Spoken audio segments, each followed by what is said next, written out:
Mais nous ne pouvons pas parler de ce thème sans commencer par la prière.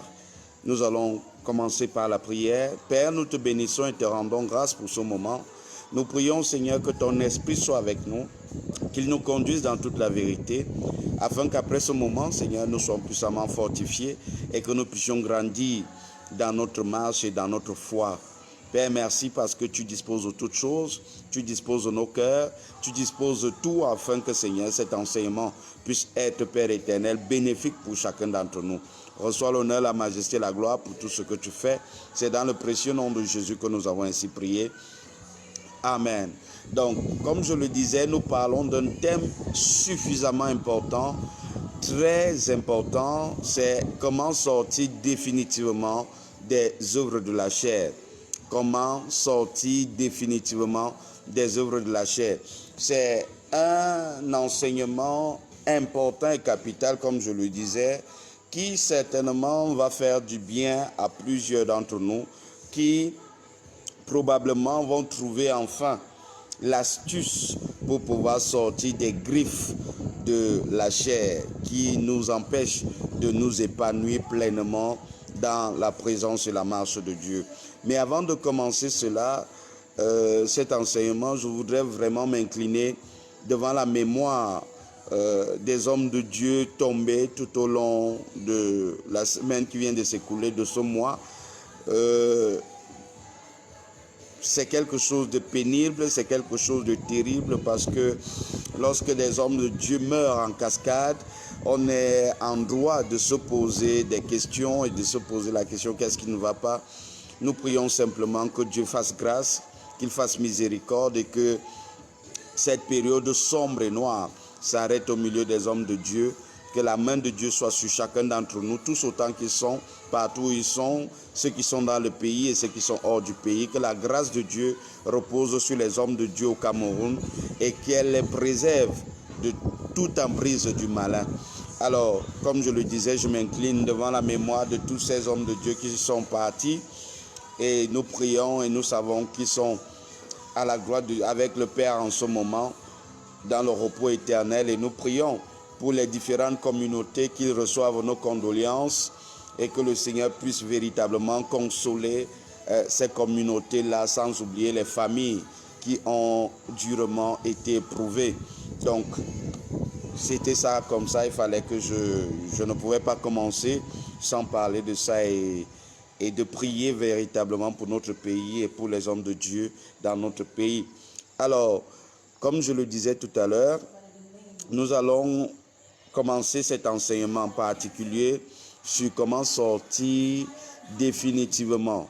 Le mot est important, sortir définitivement des œuvres de la chair. Ça veut dire qu'on peut sortir des œuvres de la chair, mais ne pas sortir définitivement parce que d'une manière ou d'une autre, cela revient encore dans notre vie. Et c'est sur ça que nous voulons ce soir pouvoir parler. C'est sur ça que nous voulons étayer. Ce qu'il faut savoir, c'est que de prime abord, la Bible le dit, et je vais ouvrir ma Bible dans le livre de Jean chapitre 1. Nous commençons par là, tout simplement. Jean chapitre 1, à partir du verset 12 au verset 13. La Bible dit quelque chose d'important. Elle dit, mais à tous ceux qui l'ont reçu, à ceux qui croient en son nom, elle a donné le pouvoir de devenir enfants de Dieu, lesquels sont nés non du sang, ni de la volonté de la chair, ni de la volonté de l'homme, mais de Dieu. Alors, lorsque nous lisons ce passage, particulièrement le verset 12, il dit, mais à tous ceux qui l'ont reçu, à ceux qui croient en son nom, elle a donné le pouvoir de devenir. Soulignez ce mot, devenir. Lorsqu'on parle de devenir, c'est un processus. Ça veut dire que le fait de devenir enfant, quand on parle d'être enfant de Dieu, on parle d'un processus. Ce n'est pas un verbe d'état, mais c'est un verbe d'action. C'est un verbe d'action qui nous amène à comprendre que c'est un processus que nous devons enclencher pour pouvoir véritablement épouser l'identité d'enfants de Dieu que Jésus est venu nous accorder. C'est pour cela que nous demandons à notre DJ de baisser un peu la musique parce qu'on ne nous écoute pas. Merci. Donc, c'est pour cela que nous étions en train de dire qu'il est important de comprendre que c'est un verbe d'action. C'est un processus. Pour certains, c'est rapide. Pour d'autres, ce n'est pas rapide. Pour d'autres, ça va plus vite. Pour d'autres, ça va lentement. Mais chacun d'entre nous, lorsque nous recevons le Seigneur Jésus, nous sommes dans un processus. Nous sommes dans une marche où progressivement, nous prenons l'image de Dieu. D'ailleurs, dans le livre de 2 Corinthiens chapitre 3, il dit, nous tous qui contemplons cette gloire, nous prenons l'image de cette gloire. Vous voyez, c'est un processus, ça va graduellement, ça va progressivement. Ce n'est pas un état où, dès que tu acceptes Jésus, tu es déjà parfait. Non, tu es parfait dans la déclaration, la proclamation de la foi. Mais maintenant, chaque jour, il faut t'améliorer et ressortir la meilleure version de toi au travers de la marche avec Dieu. C'est pour cela, d'ailleurs, que le Seigneur nous dit dans le livre de Philippiens, chapitre 2, à partir du verset 12, il nous dit, travaillez avec crainte et tremblement. À quoi? À votre salut. Donc, nous ne pouvons pas parler de processus, nous ne pouvons pas parler d'être enfant de Dieu sans parler du processus. Alors, dans ce processus, nous avons des besoins. Nous avons besoin de sortir des œuvres de la chair parce que, en fait, c'est ces œuvres-là qui avaient créé une inimitié entre Dieu et l'homme. C'est ces œuvres-là qui mettent une séparation entre Dieu et l'homme. Alors, comment faire pour sortir de ces œuvres de la chair? D'ailleurs, la première des choses, c'est d'abord de connaître quelles sont ces œuvres de la chair. Et par conséquent, nous allons nous tourner dans notre texte de base, dans le livre de Galates, Galates chapitre 5, c'est notre texte de base, Galates chapitre 5, Galates chapitre 5, à partir du verset 19. Galates chapitre 5 à partir du verset 19. Nous allons identifier déjà d'abord qu'est-ce que c'est que les œuvres de la chair. La Bible nous dit au verset 19, j'espère que tu as ta Bible, elle nous dit or les œuvres de la chair sont manifestes, ce sont l'impudicité, l'impureté, la dissolution, l'idolâtrie, la magie, les inimitiés, les querelles, les jalousies, les animosités, les disputes, les divisions, les sectes, l'envie, l'ivrognerie, les excès de table et les choses semblables.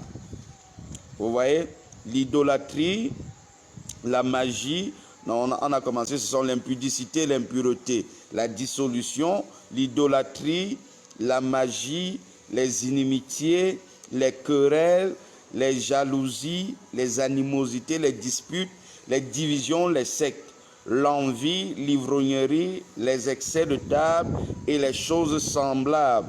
Et il dit, je vous dis d'avance, comme je l'ai déjà dit, que ceux qui commettent de telles choses n'hériteront pas le royaume de Dieu. Vous voyez?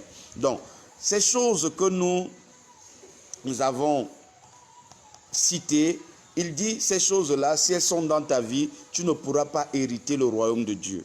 Donc, c'est quelque chose de très important, c'est quelque chose de capital que nous devons véritablement regarder et observer dans nos vies. Vous savez, notre marche avec Dieu est très importante parce que nous n'avons rien d'autre de plus important sur cette terre que de consolider le salut que le Seigneur nous a accordé.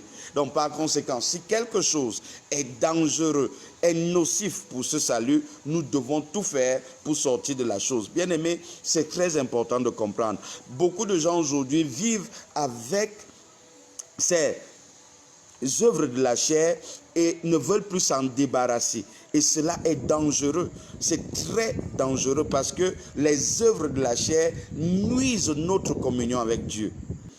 Ces choses-là nuisent gravement à notre marche avec Dieu. Parce que la conclusion du verset 21 est capitale.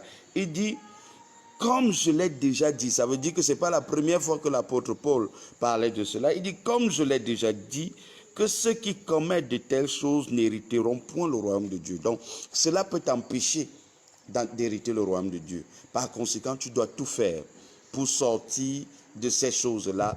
Tu dois tout faire pour ne plus vivre selon la chair. Parce que le verset commence en nous disant, marchez selon l'esprit et vous n'accomplirez pas les désirs de la chair. Or, les désirs de la chair, justement, sont présents dans la marche. Pour certains, pour plusieurs, et nous devons tout faire pour sortir de l'ancrage de ces choses-là. Alors, comment donc faire véritablement pour sortir des œuvres de la chair? Comment faire véritablement pour que ces choses-là n'aient plus d'emprise sur nous? Concrètement, qu'est-ce que nous devons faire? Ce que nous devons savoir d'abord, ça, nous allons dans le livre de Matthieu parce que c'est Jésus qui parle et c'est très important. Matthieu chapitre 7. Tu vas ouvrir ta Bible avec moi. Matthieu chapitre 7. Matthieu chapitre 7. Tu as la page. Matthieu chapitre 7 à partir du verset 13. C'est le Seigneur Jésus qui parle. Il dit, entrez par la porte étroite. Entrez par la porte étroite, car large est la porte, spacieux est le chemin qui mène à la perdition. Et il y en a beaucoup qui entrent par là. Vous voyez, le Seigneur lui-même dit, il y en a beaucoup qui entrent par là. Par quelle porte? La porte large, le chemin spacieux. Bien aimé, les fruits de la chair ou alors les désirs de la chair, c'est cette voie de perdition dans laquelle nous avons longtemps été jusqu'à ce que nous rencontrons le Seigneur.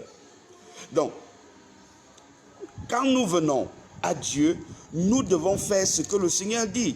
Il nous dit concrètement, entrez par la porte étroite. Pourquoi est-ce qu'entrer par la porte étroite? Parce que l'âge est spacieux. Bien aimé, tout ce qui est facile dans la marche avec Dieu n'est pas quelque chose de valeureux pour Dieu. Parce que en fait, tout ce qui a de la valeur demande également que nous puissions payer le prix adéquat pour cela. Il dit, entrez par la porte étroite, car large est la porte, spacieux est le chemin qui mène à la perdition, et il y en a beaucoup qui entrent par là. Mais étroite est la porte, resserrez le chemin qui mène à la vie, il y en a peu qui les trouvent. Bien aimés, en sortant des œuvres de la chair, nous sortons de la porte spacieuse, nous sortons du chemin spacieux, nous sortons de la colère de Dieu. Parce que en fait, la Bible nous révélera que c'est à cause de ces choses que la colère de Dieu s'abat sur les fils de la rébellion. Tu ne peux pas être enfant de Dieu et continuer à vivre selon les œuvres de la chair. Bien aimé, ça ne marchera pas. Il faut accepter, passer par le chemin étroit, le chemin resserré qui nous amène vers la vie. Et ce chemin, c'est la parole de Dieu. Ce chemin, c'est la vérité. Ce chemin, c'est Jésus-Christ. Donc, par conséquent, nous devons nous soumettre à son autorité de façon totale. Parce que l'objectif majeur de Jésus en venant mourir sur la croix pour nous, c'est que nous puissions faire partie intégrante de son royaume. Et la Bible nous dit quelque chose d'important. Je pense que c'est dans le livre de Luc, Luc chapitre 10. À partir du verset 18, il dit quelque chose d'important. Il dit, je voyais Satan tomber du ciel comme un éclair. Au verset 19, il dit, voici, je vous ai donné le pouvoir de marcher sur les serpents, sur les scorpions et sur toute la puissance de l'ennemi, et rien ne pourra vous nuire. Mais ce qui me plaît, c'est le verset 20.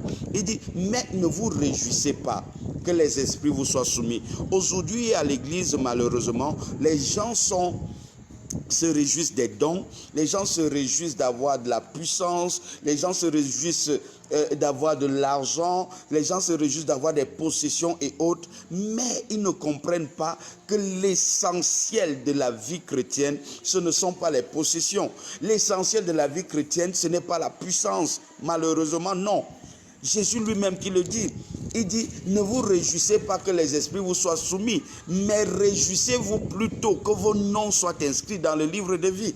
Voilà ce qui est d'abord important. Voilà c'est la plus grande chose qu'un homme puisse avoir. savoir que son nom est inscrit dans le livre de vie.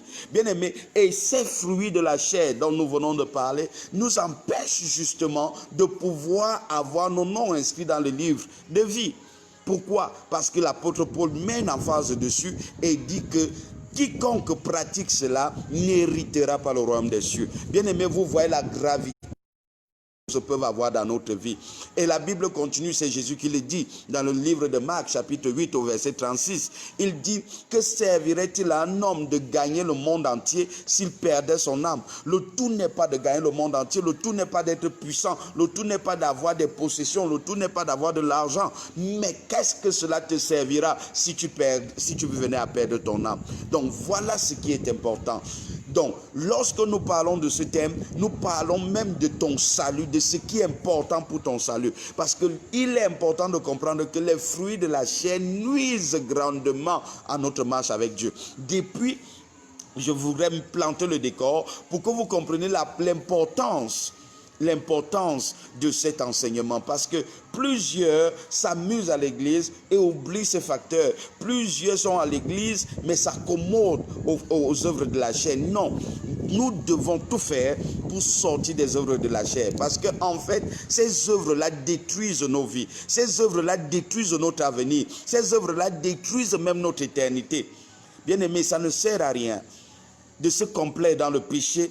Ça ne sert à rien de se complaire dans les œuvres de la chair et à la fin perdre ton âme. C'est très important de comprendre cela. Quel que soit ce que tu ressens, quel que soit ce que le salaire du péché sera toujours la mort. Le salaire du péché sera toujours la mort. Donc, par conséquent, quel que soit le plaisir éphémère que tu peux retrouver dans un des désirs de la chair, sache qu'il te conduit inexorablement vers la mort. Voilà pourquoi nous devons tout faire pour revenir dans le chemin serré, étroit, comme le Seigneur l'a dit dans le verset 13. Le verset 13, il dit: entrez par la porte étroite, car large et spacieux est la porte, spacieux est le chemin qui mène à la perdition, et il y en a beaucoup qui s'engagent par là. Mais étroit est la porte, resserré le chemin qui mène à la vie, il y en a peu qui les trouvent. Bien aimés, il faudrait que nous revenions à cela, car c'est important, c'est capital pour nos vies, c'est capital pour nous de mener une vie qui plaise à Dieu, c'est capital pour nous de mener une vie, et je voudrais renchérir en disant, bien aimés, quand on parle des fruits de la chair, beaucoup voient seulement l'aspect sexuel et autres. Non, ce n'est pas seulement ça. On a listé les œuvres de la chair tout à l'heure. Même la jalousie. Combien sont jaloux dans nos églises? Combien ne veulent pas voir le progrès des autres dans nos églises? Toutes ces choses, les querelles, les dissensions, toutes ces choses, Dieu dit, si tu es dans ça, tu n'hériteras pas le royaume des cieux. Donc, tout le monde est concerné par cela. Tout le monde est concerné par cet enseignement. Tout le monde est concerné parce que, en fait, aujourd'hui, nous voyons la prolifération de ces œuvres de la chair à l'église, et les gens ne prennent pas sur eux de pouvoir sortir par la parole de Dieu de ces choses-là. Bien-aimés, faisons la part des choses. Ce qui est important, c'est notre salut. Je n'ai pas dit que la puissance n'est pas importante. Je n'ai pas dit que les possessions ne sont pas importantes. Je n'ai pas dit que l'argent n'est pas important. Loin de là. Mais ce que je dis, c'est Matthieu 6,33. Il dit: cherche premièrement le royaume de Dieu et sa justice, et toutes choses te seront données par-dessus tout. Donc le royaume est notre priorité. Le royaume est ce pourquoi nous vivons sur terre. Si nous ne vivons pas pour le royaume, alors nous avons perdu toute chose, parce que donnera un homme lorsqu'il aura perdu son âme? Donc, bien-aimés dans le Seigneur, nous devons comprendre cette réalité et nous devons évoluer avec cette compréhension et nous dire qu'il est important pour nous de sortir dans des œuvres de la chair. Alors, lorsque nous parlons dans des œuvres de la chair et de leurs dangers, parce que je voudrais vous les montrer, il y a les dangers des œuvres de la chair, à part le livre de Galates, il y a le livre d'un Corinthien qui en parle, 1 Corinthiens chapitre 6, à partir du verset 9. Si tu es là, 1 Corinthiens chapitre 6, à partir du verset 9. Le Seigneur nous parle encore des mêmes œuvres. Il dit: ne savez-vous pas que les injustes n'hériteront point le royaume de Dieu? Ne vous y trompez pas, ni les impudiques. Alors, il recommence à citer il recommence à citer les mêmes choses. Il dit, ne vous y trompez pas, ni les impudiques, ni les idolâtres, ni les adultères, ni les voleurs, ni les infâmes, ni les voleurs, ni les cupides, ni les ivrognes, ni les outrageux, ni les ravisseurs n'hériteront le royaume de Dieu. Vous voyez? Dieu parle avec emphase encore. Il dit encore dans sa parole que personne qui pratique de ces choses va hériter le royaume. Bien-aimé dans le Seigneur, cet enseignement n'est pas là pour te condamner. Cet enseignement est là pour te montrer la gravité de ces choses, pour que tu puisses sortir de ces choses. Parce qu'il est important que tu serves Dieu et que ta marche avec Dieu plaise à Dieu. La Bible dit que sans la foi, il était impossible de lui être agréable. Et pour que nous puissions lui être agréables, il faudrait que nous ayons cette foi. La foi vient de ce que l'on entend. Et ce que l'on entend de la parole de Christ. Donc la parole de Christ doit être appliquée en toi pour que tu puisses mener une vie qui plaise à Dieu. C'est notre objectif ce soir. Donc, la Bible dit, ni les voleurs, ni les cupides, ni les ivrognes, ni les outrageux, ni les ravisseurs n'hériteront le royaume de Dieu. Bien-aimés, vous voyez, les mêmes choses, le Seigneur parle encore, il dit, ça ne se fera pas. Allons dans le livre d'Apocalypse. Même dans le livre d'Apocalypse, le Seigneur parle encore de ces mêmes choses. Apocalypse 22. Apocalypse, chapitre 22, à partir, c'est le dernier chapitre d'Apocalypse, à partir du verset 15. La parole de Dieu dit encore, dehors les chiens, les enchanteurs, les impudiques, les meurtriers, les idolâtres et quiconque aime et pratique le mensonge. Vous voyez, dehors qui? Les chiens. Waouh, les enchanteurs, les impudiques, ça revient. Les impudiques, les meurtriers, les idolâtres et quiconque aime et pratique le mensonge. Bien-aimés dans le Seigneur, en lisant ces passages, nous comprenons clairement que ceci est un danger notoire pour nos âmes.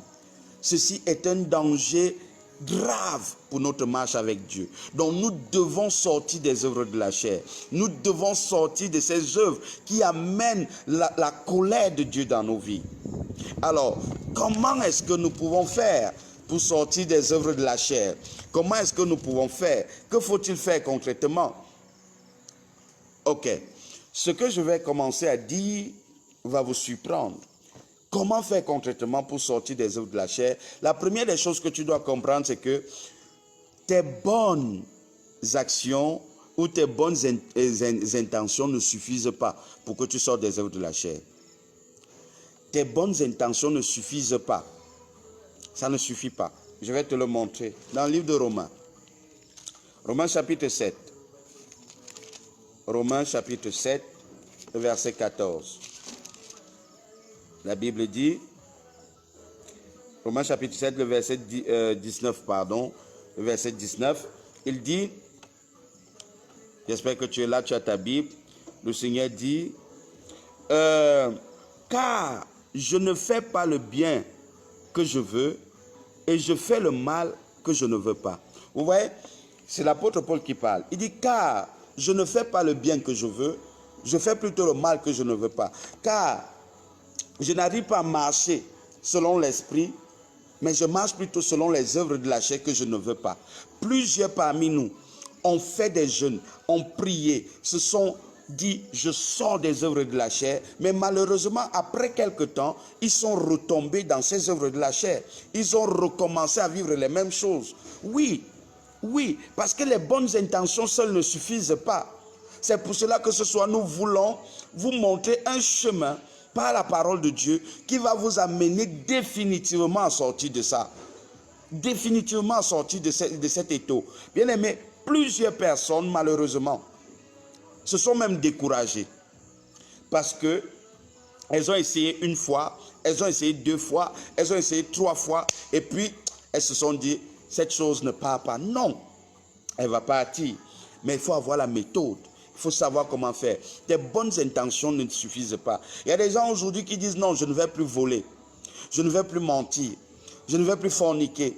je ne vais plus haïr, je ne vais plus. Mais après un moment, ces mêmes personnes se retrouvent encore en train de faire les mêmes choses. Pourtant, ils ont prié. Pourtant, ils ont jeûné. Qu'est-ce qu'il faut faire? Qu'est-ce qu'il faut faire? La première des choses qu'il faut faire, c'est qu'il faut s'exposer à la lumière de la parole de Dieu. J'espère que tu me comprends très bien. Il faut s'exposer à la lumière de la parole de Dieu. Nous sommes là dans le livre de Josué, chapitre 1, que tous nous connaissons. Josué, chapitre 1, verset 8. Écoutez ce que le Seigneur dit. Il parle à Josué et il lui dit quelque chose d'important. Il lui dit que ce livre de la loi ne s'éloigne point de ta bouche, médite-le jour et nuit pour agir fidèlement selon tout ce qui est écrit, car c'est alors que tu auras du succès dans tes entreprises, c'est alors que tu réussiras. Donc, pour réussir, pour avoir du succès, il faut que tu aies une vie de méditation établie. Malheureusement, plusieurs personnes négligent la méditation de la parole de Dieu aujourd'hui et se retrouvent prisonnières de ces œuvres de la chair. Rappelez-vous dans le livre de Jean chapitre 8, verset 32. Que dit le Seigneur Jésus? Le Seigneur Jésus dit clairement, vous connaîtrez la vérité et la vérité fera de vous des hommes libres. Donc, c'est la vérité des saintes écritures qui vient nous libérer de l'emprise des œuvres de la chair. Il faut que nous soyons des hommes et des femmes versés dans les saintes écritures, comme la parole le disait pour grâce, pour pouvoir être exposés à la lumière de la révélation qui va nous sortir de l'emprise des œuvres de la chair. Bien-aimé, si tu n'as pas une vie de méditation solide, si tu n'as pas une vie de méditation vivante, si tu n'as pas une vie de méditation constante, tu ne peux pas sortir des œuvres de la chair, car c'est la parole de Dieu qui te libère de ces œuvres.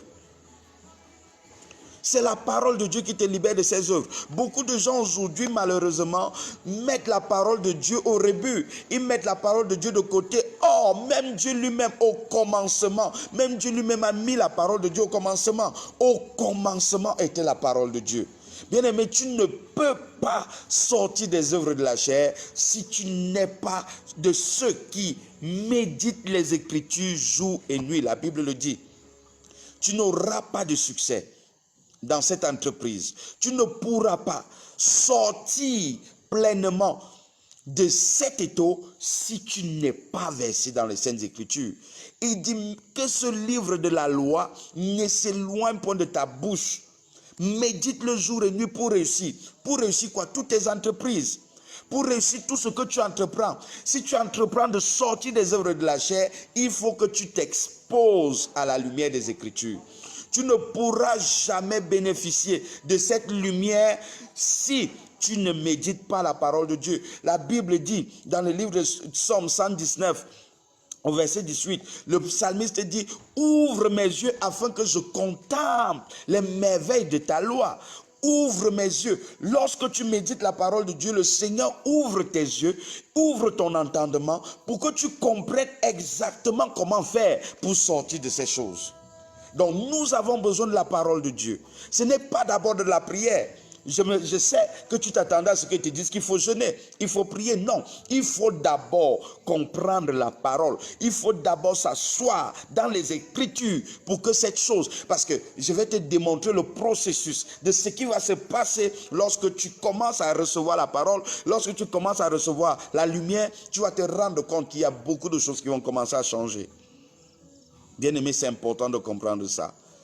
Beaucoup de gens aujourd'hui commencent à méditer, méditent aujourd'hui, méditent demain, après ils commencent à sauter, après ils n'arrivent plus et puis on reprend. Non, si, bien-aimé, naturellement, nous mangeons 3 fois par jour pour être en bonne santé, chacun prend le petit déjeuner, le dîner, pourquoi ne pas permettre également à notre homme intérieur de pouvoir se nourrir? Le Seigneur Jésus a dit dans le livre de Matthieu, chapitre 4, verset 4, « L'homme ne se nourrira pas de pain seulement, mais de toute parole qui sort de la bouche de l'Éternel. » Bien-aimé, tu dois te nourrir pour pouvoir sortir des œuvres de la chair. Tu dois pouvoir te nourrir des Saintes Écritures. Tu dois pouvoir te nourrir de la parole de Dieu. Et c'est pour cela que Jésus, leur ayant dit dans le livre de Jean, chapitre 4, il a dit, « J'ai une nourriture que vous ne connaissez pas. La nourriture que j'ai, c'est d'accomplir la volonté de Dieu. » Cette volonté de Dieu, c'est quoi? C'est sa parole. C'est sa parole. Bien-aimé, tu ne peux pas sortir de cette prison si tu n'es pas versé dans les Saintes Écritures. Tu ne peux pas. Il faudrait que la parole de Dieu éclaire, illumine ton entendement pour que tu puisses sortir des œuvres de la chair. C'est un impératif, c'est pas une option, c'est un impératif. Nous devons le faire. Nous devons le faire.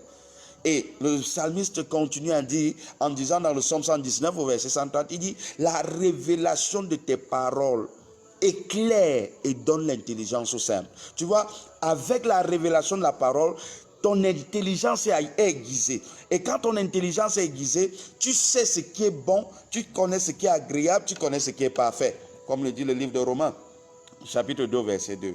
Il dit, ne vous conformez pas au siècle présent, mais soyez transformés par le renouvellement de l'intelligence. Soyez renouvelés. Que votre intelligence soit renouvelée, afin que vous sachiez discerner ce qui est bon, ce qui est agréable et ce qui est parfait. Donc, bien aimé, la première chose, c'est de revenir dans les Saintes Écritures. C'est de méditer, d'avoir une vie de méditation constante, permanente. Chaque jour, tu dois méditer la parole de Dieu. Et il va même plus loin, il dit jour et nuit. Donc, ça veut dire que même dans la nuit, tu dois pouvoir te lever pour méditer la parole de Dieu. C'est ce que le psalmiste dit. Il dit, je précède l'éveil pour méditer ta parole. Je précède l'éveil pour méditer ta parole. Je sais qu'aujourd'hui, nous n'aimons pas la parole de Dieu. Nous voulons le miracle, nous voulons qu'on prie pour nous et tout va bien. Non, nous devons revenir dans les Saintes Écritures. Nous devons revenir à l'authenticité de la parole de Dieu. Et c'est elle qui va nous permettre de sortir des rouages de ces œuvres de la chair qui veulent obstruer, étouffer notre marche avec Dieu, qui veulent nous empêcher de pouvoir hériter le royaume de Dieu tel que Jésus a accompli sur la croix pour que nous puissions l'avoir. Alors, lorsque nous avons donc commencé à méditer, quel sera l'impact de la méditation dans nos vies? Vous voyez, la méditation va créer quelque chose. Ah, j'aime beaucoup cela. Dans le livre de Jean. Alors, Jean chapitre 16, le verset 8 nous dit quelque chose d'important. Il dit, et quand il sera venu, il parle ici de l'Esprit de Dieu. Il dit, et quand il sera venu, il convaincra le monde en ce qui concerne le péché, la justice et le jugement. Donc, cela suppose quoi? Lorsque la méditation de Dieu prend place dans ta vie, le ministère de l'Esprit commence à fonctionner dans ta vie. Lorsque tu médites profondément la parole de Dieu, le Saint-Esprit en toi commence à créer quelque chose qui s'appelle la conviction. Cette conviction, c'est elle qui va te permettre de sortir des griffes des œuvres de la chair. Parce que le Saint-Esprit va te convaincre de la justice, du jugement, du péché. Donc, lorsque le ministère de conviction du Saint-Esprit commence, il y a quelque chose qui se passe. Tu commences à naturellement te séparer des choses qui n'honorent pas Dieu. Et ceci vient de quoi? De l'observation et de la méditation de la parole de Dieu. L'Esprit de Dieu ne peut pas se mouvoir dans ta vie tant que tu n'as pas une vie de méditation continue. Donc, le Saint-Esprit ne va agir dans ta vie qu'en fonction de la révélation de la parole de Dieu que tu as. Donc, il est important, il est crucial de méditer et de laisser l'Esprit de Dieu se mouvoir. C'est important. C'est important. Regardez ceci. Tout à l'heure, nous avons lu Romains chapitre 7 au verset 19 qui disait « Je fais ce que je ne veux pas. Tout ce que je veux faire, je ne le fais pas, mais ce que je ne veux pas faire, je le fais. » Mais Regardez ce qui va donc se passer lorsque le ministère du Saint-Esprit commence à être en œuvre dans ta vie à cause de la méditation. Là, nous sommes dans le livre de Romains encore, toujours. Romains chapitre. Tu vas te rendre compte d'une chose extraordinaire. Le Seigneur dit quelque chose. Il dit, il n'y a donc maintenant aucune condamnation pour ceux qui sont en Jésus-Christ. En effet, la loi de l'esprit de vie en Jésus m'a affranchi de la loi du péché et de la mort. Vous voyez, le Saint-Esprit en toi commence à agir de telle enceinte que tu sortes de l'emprise du péché. Le péché ne peut plus régir tes mouvements. Le péché ne peut plus régir tes actions. Le péché ne peut plus régir tes pensées. Tu sors de l'emprise. Tu sors de l'emprise du péché par le Saint-Esprit. Parce qu'il te convainc du péché justement. Il te convainc de la justice. Il te convainc du jugement. Et c'est pour cela que le même apôtre Paul nous dit dans Galates chapitre 5 au verset 16, marchez selon l'esprit et vous n'accomplirez pas les désirs de la chair. Parce que l'esprit de Dieu ne pourra pas te permettre de continuer à mener une vie charnelle parce que le Saint-Esprit va manifester en toi son ministère de conviction. Et tu vas marcher non plus selon la chair, mais selon ses instructions à lui. Parce que le Seigneur nous a dit dans le livre de Jean chapitre 16, à partir du verset 13, au verset 12 d'abord, il dit, j'ai encore beaucoup de choses à vous dire, mais vous ne pouvez pas les porter maintenant. Mais au verset 13, il dit, mais lorsque le consolateur, l'esprit de vérité sera venu, il vous conduira dans toute la vérité. Donc, lorsque tu commences, le Saint-Esprit commence à t'amener dans toute la vérité des Saintes Écritures, bien aimé, tu t'éloignes des œuvres de la chair. Bien aimé, il faut comprendre que voilà le processus. La prière viendra après. C'est d'abord ça. Si tu ne comprends pas ça, tu vas te battre chaque jour avec les œuvres de la chair et tu ne sortiras jamais. Parce que c'est le Saint-Esprit qui est capable. C'est lui qui a la capacité de tuer la chair en toi. C'est lui qui a la capacité de crucifier la chair avec toutes ses passions dans ta vie. Si tu ne comprends pas cela, tu ne peux pas. De nos propres forces, nous ne pouvons pas. De nos propres volontés, nous ne pouvons pas. Il faudrait que le Saint-Esprit à l'œuvre, au travers de la lumière des Saintes Écritures, détruise en nous ces passions, détruise en nous ces œuvres de la chair pour que nous puissions recevoir de Dieu. Est-ce que vous comprenez cela? Donc, voilà comment est-ce qu'on commence progressivement à sortir des œuvres de la chair. Le Saint-Esprit vient annihiler cela. Il n'y a donc maintenant aucune condamnation. Tu peux maintenant faire ce que tu veux faire parce que le Saint-Esprit te donne la force de pouvoir le faire. Vous voyez? Il te donne la capacité de pouvoir le faire. Il commence à mettre en toi ses fruits. Les fruits de l'Esprit commencent à abonder dans ta vie. Et quand les fruits de l'Esprit commencent à abonder dans ta vie, les œuvres de la chair se taisent. Vous savez, un cœur qui est rempli d'amour ne peut pas haïr. Un cœur qui est rempli d'amour ne peut pas voler.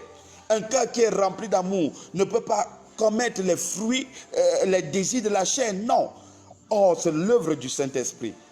Et le Seigneur le dit même encore dans le livre de Romains chapitre 5, au verset 5. La parole de Dieu nous dit concrètement, dans le livre de Romains chapitre 5, verset 5, il dit, « Or, l'espérance ne trompe point, parce que l'amour de Dieu est répandu dans nos cœurs par le Saint-Esprit qui nous a été donné. » L'amour de Dieu est répandu dans nos cœurs par l'Esprit de Dieu qui nous a été donné. L'amour de Dieu est répandu dans nos cœurs par l'Esprit de Dieu.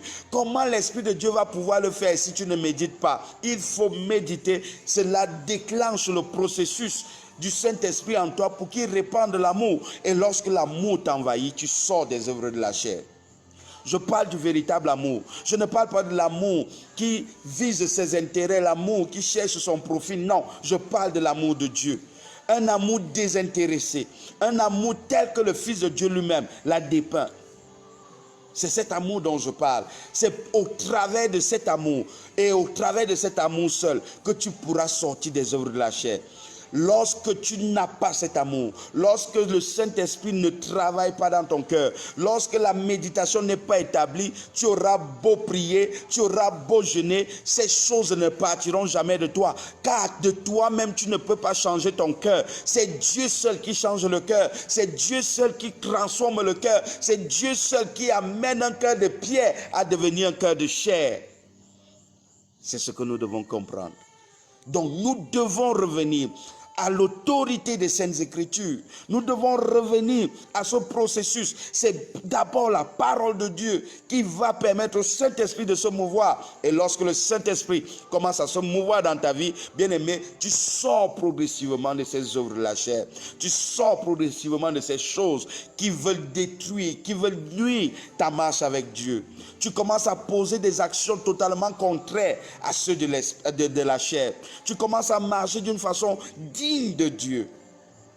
Bien-aimé, voilà le processus. L'amour de Dieu est tellement puissant. L'amour de Dieu est tellement fort. Et c'est le Saint-Esprit qui nous le met, qui met dans nos cœurs. L'amour de Dieu est ce qu'il faut pour endiguer. Vous voyez, d'ailleurs, vous allez constater quelque chose dans le livre de Galates, si nous pouvons y aller encore. Galates chapitre 5. Vous allez vous rendre compte qu'on parle de l'esprit dans le verset 16. Il dit quoi? Verset 16, il dit, je dis donc, marchez selon l'esprit et vous n'accomplirez pas les désirs de la chair. Alors, il commence à dire quelque chose. Il dit, car la chair a des désirs contraires à ceux de l'esprit et l'esprit en a de contraires à ceux de la chair. Ils sont opposés entre eux afin que vous ne fassiez point ce que vous voudriez. Si vous êtes conduit par l'esprit, vous n'êtes point sous la loi. Or, les œuvres de la chair sont manifestes. Vous voyez, il nous dit d'un côté, il y a l'esprit, de l'autre, il y a la chair. Il nous parle des œuvres de la chair. Nous en avons parlé tout à l'heure. Des œuvres de la chair, nous les avons énumérées. Il dit maintenant, lorsque l'amour, lorsque le Saint-Esprit maintenant commence son œuvre en toi, il te donne l'amour. Et qu'est-ce que cela donne? Il dit, mais le fruit de l'Esprit, c'est quoi? C'est l'amour, c'est la joie, c'est la paix, c'est la patience, c'est la bonté, c'est la bénignité, c'est la fidélité, c'est la douceur, c'est la tempérance. La loi n'est pas contre ces choses. Bien-aimé, tu comprends ça? Donc, c'est l'amour de Dieu en toi. C'est le fruit de l'amour de Dieu en toi qui va endiguer les œuvres de la chair. Oh mon Dieu, si nous pouvons comprendre cette révélation, si nous pouvons comprendre cela. Lorsque nous aimons à la dimension de Dieu parce que Dieu est amour. Lorsque tu commences à aimer, quand tu commences à aimer, regardez la loi royale, le commandement royal, tel que l'apôtre Jacques l'a appelé. Il dit, quel est le commandement royal? Tu aimeras Dieu de tout ton cœur, de toute ta force et de toute ta pensée. Et tu aimeras ton prochain comme toi-même. Bien-aimé dans le Seigneur, lorsque tu baignes dans l'amour, lorsque tu aimes Dieu véritablement, tu ne peux plus faire ce que Dieu est. Le problème, c'est que nous aimons Dieu des lèvres. Nous disons, oh Dieu, nous t'aimons. Non, nous parlons de l'amour que le Saint-Esprit répand dans nos cœurs. Nous parlons de l'amour que le Saint-Esprit déploie en nous, qui nous amène à ne plus pouvoir pécher contre Dieu. Parce que cet amour est tellement vrai, il est tellement authentique que nous ne pouvons plus aller à l'encontre des commandements de Dieu. Rappelez-vous, Jésus lui-même, qu'est-ce qu'il va dire? Il va dire, si vous m'aimez, gardez mes commandements. Ça veut dire que lorsque tu commences à aimer Dieu naturellement, tu gardes sa parole. Lorsque tu commences à aimer Dieu naturellement, tu gardes ses commandements, bien-aimés. C'est de ça qu'il s'agit. Ce n'est pas seulement la prière. Ce n'est pas d'abord la prière. C'est laisser l'œuvre de l'Esprit de Dieu manifester sa grâce en toi. C'est d'abord ça. Si nous ne comprenons pas ça, nous allons sortir.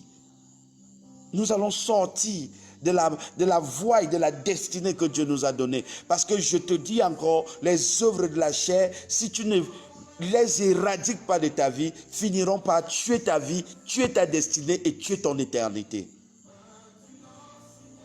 Ne nous amusons pas avec ces choses. Ce sont des poisons. Ce sont des choses qui peuvent détruire de façon définitive nos vies. Mais l'antidote, c'est l'amour. Et je t'ai dit comment arriver à cet amour. C'est la méditation de la parole de Dieu qui va impulser l'œuvre du Saint-Esprit dans ta vie et qui va permettre que l'amour de Dieu soit maintenant répandu dans ton cœur. On n'a pas dit l'amour d'un homme, selon Romains chapitre 5, le verset 5. Il dit l'amour de Dieu. C'est l'amour de Dieu qui sera imparti dans ton cœur. Et lorsque cet amour est imparti dans ton cœur, tu commences à produire d'autres types de fruits. Et quels sont ces fruits? Je les aime tellement. C'est la joie. Un homme joyeux ne peut pas haïr. Lorsqu'il y a la joie dans ton cœur, tu ne peux pas haïr mon frère. Tu ne peux pas haïr ma soeur. Lorsqu'il y a la joie dans ton cœur, tu ne peux pas être jaloux. Non, tu n'es pas jaloux de ton frère. Combien de familles, combien de familles, que ce soit des familles spirituelles ou des familles physiques, ont été détruites à cause des œuvres de la chair. C'est parce qu'il n'y avait pas l'amour. C'est parce qu'il n'y avait pas l'amour. C'est parce qu'il n'y avait pas l'amour. Là où il y a l'amour, il y a la paix. Là où il y a l'amour, il y a la joie. Là où il y a l'amour, il y a la patience. On est patient les uns avec les autres. Même lorsque tu reçois une offense, tu es patient. Tu espères que ton frère ou ta soeur va changer. Tu n'es pas prompt à le lapider. Tu n'es pas prompt à le tuer. Pourquoi? Parce que tu as l'amour de Dieu en toi. Tu as l'amour de Dieu en toi. Bien-aimé dans le Seigneur, voilà comment nous allons éradiquer les œuvres de la chair. En laissant l'amour de Dieu remplir nos cœurs. En laissant l'amour de Dieu remplir nos cœurs. Bien-aimé, je ne parle pas de tes ressentis. Je ne parle pas de tes émotions. Je ne parle pas de l'amour émotionnel. Non, je parle de l'amour spirituel. L'amour de Dieu qui est un fruit de Dieu. Qui est le fruit de l'esprit. C'est de ça que je parle, bien-aimé. C'est de ça que je parle. Un amour vrai, authentique. Où tu aimes Dieu de tout ton cœur. Tu aimes ton prochain. Ce que tu ne voudrais pas qu'on te fasse, tu ne le fais pas à ton prochain. Ce que tu n'aimerais pas qu'on te fasse, tu ne le fais pas à ton prochain. Lorsque tu veux poser un acte, tu te poses la question, si c'était à moi qu'on faisait ceci, est-ce que je me sentirais bien? C'est de cet amour dont je parle. C'est cet amour qui va éradiquer les œuvres de la chair. C'est cet amour qui va te permettre de sortir de l'idolâtrie, qui va te permettre de sortir de l'impudicité, de l'impureté, de la dissolution. C'est cet amour qui va te faire sortir des divisions, des sectes. Parce que en fait, l'amour de Dieu va éradiquer ces choses. Tu n'auras plus envie de rester avec ces choses. Bien-aimé dans le Seigneur, c'est un travail purement spirituel. Tu ne peux pas éradiquer les œuvres de la chair par la chair. On ne chasse pas Satan par Satan lui-même. De nous-mêmes, nous ne pouvons pas. Ce n'est que par l'Esprit de Dieu. Et l'Esprit de Dieu ne fera rien sans la parole de Dieu. Donc lorsque nous combinons méditation et libération de l'Esprit de Dieu dans nos cœurs, bien aimé, le résultat est exceptionnel. Celui qui était brigand hier devient un homme passionné, un homme d'amour, un homme qui va regarder son semblable et va l'aimer. C'est de ça qu'il s'agit, bien-aimé. Vous voulez sortir des œuvres de la chair? Laissez que le Saint-Esprit répande dans vos cœurs l'amour de Dieu. Cela suppose qu'il faut se soumettre entièrement à l'autorité de l'Esprit de Dieu. Et ceci commence par la méditation. Si nous ne méditons pas, si la lumière des Saintes Écritures n'éblouit pas nos cœurs, nous ne pouvons pas changer. Nous ne pouvons pas changer. Bien-aimés, nous devons comprendre ces choses. Elles sont capitales. Elles sont importantes. Nous devons comprendre comment marcher pour que Dieu se plaise en nous. Je parle à tous les chrétiens. Je parle à tous ceux-là qui ont mis leur confiance en l'Éternel. Ne permets pas que les œuvres de la chair restent dans ta vie. Ne le permets pas. Parce que ces œuvres vont étouffer ta marche avec Dieu. Ces œuvres vont détruire ta marche avec Dieu. Bien-aimé, reviens. Le Seigneur, s'il parle de ça aujourd'hui, c'est parce qu'il voudrait que ta vie sorte de cet engrenage. Revenons. Revenons. Ces choses ne nous apportent rien. La jalousie ne nous apporte rien. L'idolâtrie ne nous apporte rien. Les animosités, les disputes, les sectes et toutes ces choses ne nous apportent rien. L'ivrognerie, l'impudicité ne nous apporte rien. Le salaire du péché restera la mort. Quel que soit le plaisir que tu peux avoir, la finalité sera la mort. Revenons sur le chemin de la vie. Revenons sur le chemin étroit, sur le chemin resserré. Revenons à ce chemin. Et ce chemin, c'est la méditation de la parole de Dieu. C'est la mise en pratique de la parole de Dieu. Parce qu'il ne faut pas seulement se borner à l'écouter. Et lorsque nous mettons dans un esprit d'accomplissement des Saintes Écritures, le Saint-Esprit se déploie dans toute sa majesté dans nos vies. Personne n'est jamais passé par la croix et demeuré la même. Personne. Personne n'est jamais passé par là et demeurer la même personne. Laissons que Dieu travaille en nous. Laissons que Dieu travaille notre caractère. Laissons que Dieu travaille nos faiblesses. L'apôtre Paul était en mesure de dire, quand je suis faible, c'est alors que je suis fort. Donne tes faiblesses à Dieu. Donne tes manquements à Dieu. Permets qu'il puisse agir dans ta vie. Permets qu'il puisse agir dans ta vie. Expose-toi à la parole de Dieu. Ne te cache pas. Celui qui couvre ses transgressions est détruit. Mais celui qui les expose, laisse que la lumière de Dieu expose cela. Et sa lumière, c'est sa parole. Et je ne saurais terminer cet enseignement sans dire à quelqu'un, tout ce que Dieu nous demande de faire, il le dit pour notre propre intérêt. Il n'y a rien qui puisse réduire Dieu. Il restera toujours Dieu. Mais s'il nous demande, au travers de ses écritures, au travers de la parole et de ses instructions et de ses principes, de changer de vie, cela c'est pour notre propre bien. Bien-aimé, si tu as écouté cet enseignement ce soir, je prie Dieu que le ministère du Saint-Esprit commence à faire son œuvre en toi. Que tu sortes des œuvres de la chair. Que tu sortes de toute prison, de ces œuvres de la chair. Que le ministère de l'Esprit soit tellement puissant dans ta vie, au travers de la méditation que tu as, et que tu sortes définitivement de ces choses. Que ta vie plaise à Dieu, et que Dieu, du haut de son ciel, soit en joie de t'avoir comme enfant. Ô Dieu de grâce et Dieu d'amour, que le Seigneur, Dieu, que nous appelons, vienne nous aider à sortir de ces choses, à marcher d'une façon digne de lui, afin que nous puissions recevoir au temps convenable l'héritage qu'il a promis. Alors, si vous avez écouté cet enseignement, je vous demande de le partager à plusieurs autres, à qui ça peut aider. Je prie que Dieu, au travers de vous, puisse toucher quelqu'un au travers de cet enseignement. Nous sommes en prière. Père, nous te bénissons et nous te rendons grâce pour cette soirée. Nous te disons merci pour ce direct. Nous prions, ô Dieu, que tu l'étendes, Père éternel, afin que plusieurs, Père éternel, puissent avoir accès et que leur vie, Seigneur, soit touchée, transformée au nom de Jésus. Père, je prie que par la révélation de ta parole, tu nous amènes à sortir des œuvres de la chair et que nous marchons selon l'esprit et que nous soyons en toutes choses agréables à ton Saint-Nom. Merci parce que tu le fais. Seigneur, nous savons que ce n'est pas par nos propres forces, mais c'est par la capacité que tu mets en nous. Merci parce que tu exauces cette prière. C'est dans le précieux merveilleux nom de Jésus que nous avons ainsi prié. Amen.